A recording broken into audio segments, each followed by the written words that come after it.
Climate Now, in collaboration with Copernicus.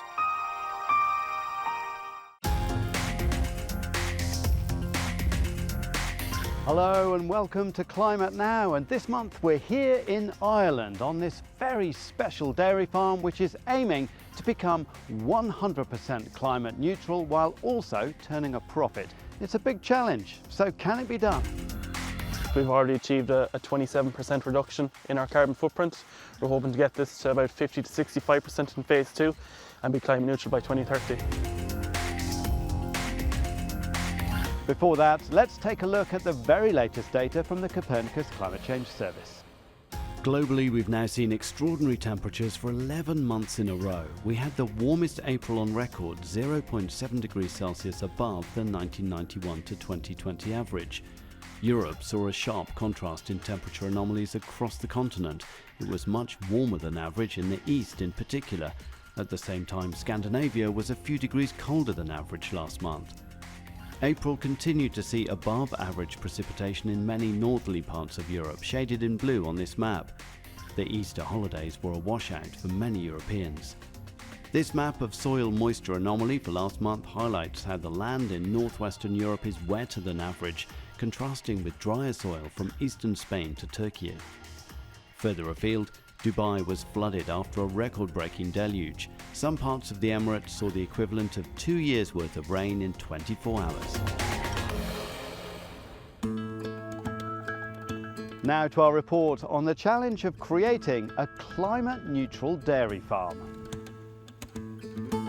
This 100-hectare farm near Cork is aiming to be a pioneer in environmental sustainability.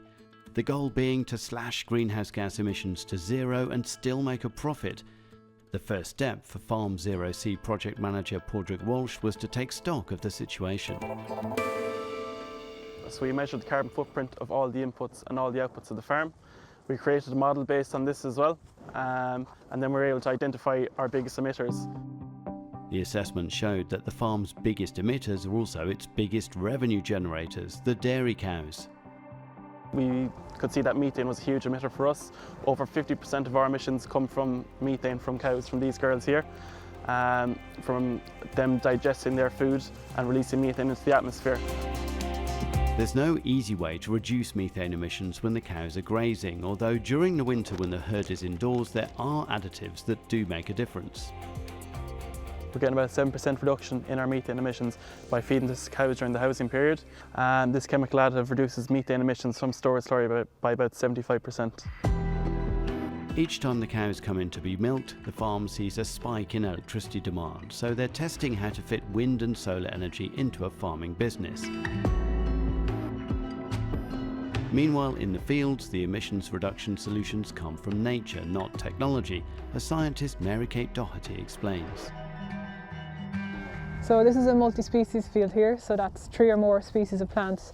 So here we have chicory, plantain, white clover and ryegrass. So this was a big thing in reducing our carbon footprint. The chicory and plantain help sequester carbon and boost water quality, while the clover fixes nitrogen into the soil and avoids the need for carbon-intensive fertilizers.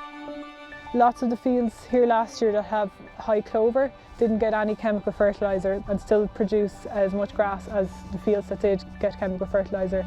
10% of the farm is devoted to boosting biodiversity. Creating wetlands isn't profitable today, but the project aims to test so-called carbon farming, which would reward this type of landscape. This kind of area is providing a lot of benefits for the wider environment, and we feel farmers should be paid for that. To reach net zero by 2030, the business and academic partners need to find a sustainable methane reduction solution for the cows. They believe they can develop a climate-neutral business model for Irish dairy farmers and bring consumers of cheese and milk on board too. We believe that consumers will pay a premium for our lower carbon footprint products. We all need to tackle the emissions challenge together, and if we want farmers to reduce their own emissions, they're going to need to be rewarded for that as well. Well, that's all we have time for, but you can read a lot more about how our planet is changing on euronews.com/climate now. And I'll see you next time. Climate Now, in collaboration with Copernicus.